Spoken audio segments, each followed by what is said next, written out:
आगे बढ़ते हैं। एनडीए 2 के एक साल की तकमील पर बीजेपी सदर जेपी नड्डा ने पीएम मोदी को मुबारकबाद दी।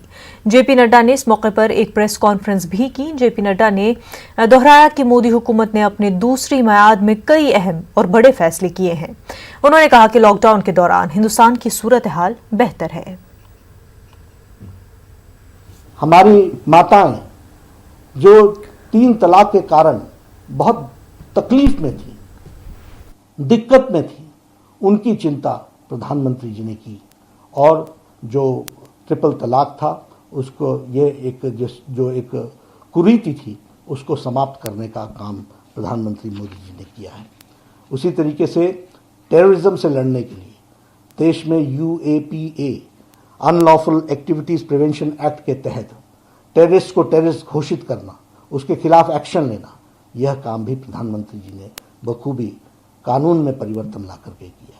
NIA की इन्वेस्टिगेशन एजेंसी की दायरे को बढ़ाया और उस दायरे को बढ़ाने के साथ साथ विदेशों में भी अगर ऐसी एक्टिविटी होती है तो उनको भारत के कानून के दायरे में ला करके उनके खिलाफ एक्शन हो, इस बात का भी प्रयास हुआ है। उसी तरीके से एक बहुत जिसको कहते हैं बोल्ड डिसीजन पॉक्सो का लिया गया, protection of children from sexual offence, उसमें डेथ पेनल्टी का काम किया। यह जो समय गुजरा, यह अकॉम्प्लिशमेंट्स का, this has been a year of accomplishments and also we have faced unimaginable challenges also.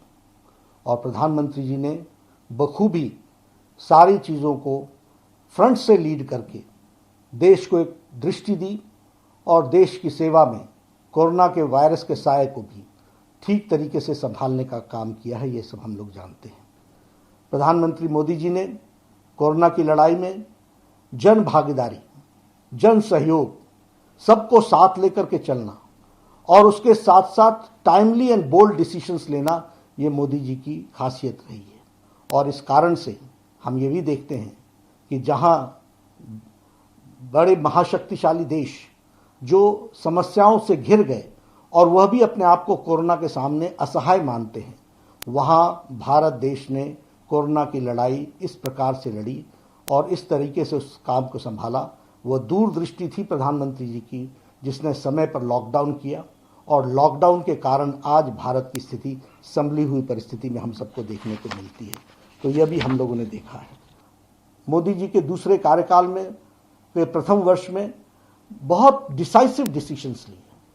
अगर मैं बात करूं आर्टिकल 370 के एब्रोगेशन की, अगर मैं बात करूं 35A के जाने की, यह प्रधानमंत्री मोदी जी की इच्छा शक्ति का नतीजा था और उसको सूत्रधार बने हमारे गृह मंत्री अमित शाह जी, जिन्होंने उसको कार्य